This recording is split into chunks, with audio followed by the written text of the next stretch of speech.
Hello and welcome to Outdoors and Nat. This is a quick video on how to dry out your boots after a really wet trip.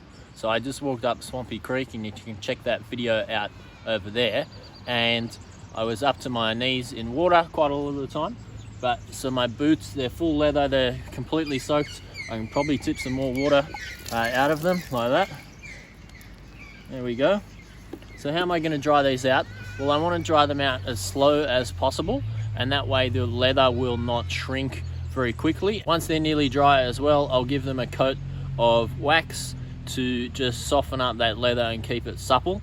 So with your boots, you want to put them in a shady location that is definitely not in the sun, and you don't want it to be too warm. And this is because we want to dry them out slowly, and that allows the leather to reform its shape without being under too much stress, and it's not going to crack. The leather expands when it's wet and it will contract when it's dry, and we just want to make that a slow process so we're not putting any undue stress on the joins in our boots. So got my boots home, and they've been sitting upright for a bit, so they've got quite a bit of water which is draining, and I'm just going to prop them up against the wall like this, and so the water can drain out of those. They're in a shady but airy position, and so they'll dry out over the next kind of 1.5 to 2 days.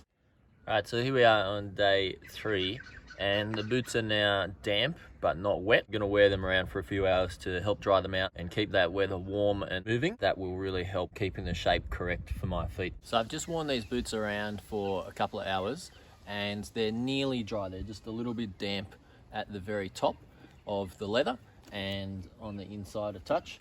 They're also a little bit damp just in the grooves of the inside of the tongue. Because the leather is drying, the rubber sole doesn't change size with water, so we're allowing the contraction of the top section of the boot to happen slowly and not lead to cracking along the edges of our sole. Really, they're probably what I'd say about 90% dry there.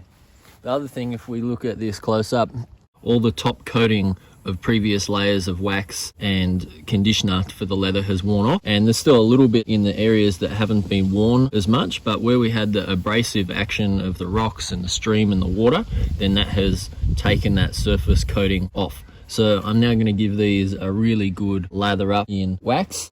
So just quickly, the things that you don't want to do with your boots, you don't want to dry them out in front of a fire or a heat source, because that will dry them out quickly and the leather will crack.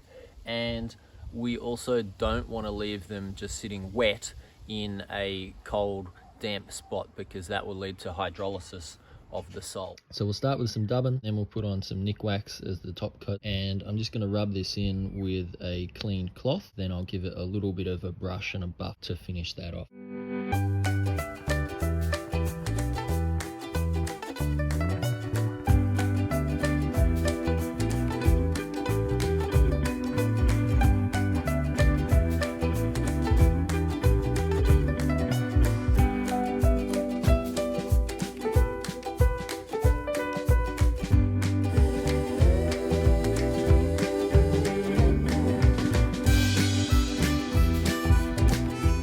We've done a good coat of the dubbin wax over the shoe now. You'll notice that I've moved back into the shade to do that. It is really important. We don't want to be in the sun, as it will again dry everything out too quickly. So slow is the way to go. Plenty of wax on there, and make sure you get right in the tongue and underneath the shoelace clips, and that will be really good. The next thing I'm going to do is give it a little brush up, and then we will do a coat of our Nikwax on the top.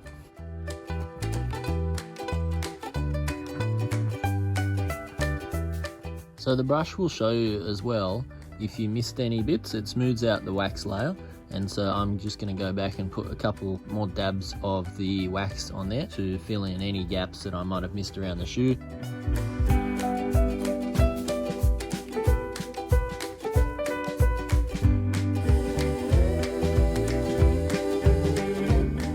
Wow, what a transformation. We have our uncared for leather over here after our water trip, and this one is ready for our next adventure. Ready to go, all cared for, looking lovely and waxed up. Extra 15 minutes of time, and you're going to end up with a product which is going to last you much longer. It'll be better, it's going to be more waterproof now. So now I'm going to go do my next one. Thanks for watching Outdoors and Nat. I've got heaps of other videos on how to do things, adventures I've got, and other little tips and tricks. So go check those out, and otherwise have a great outdoor adventure.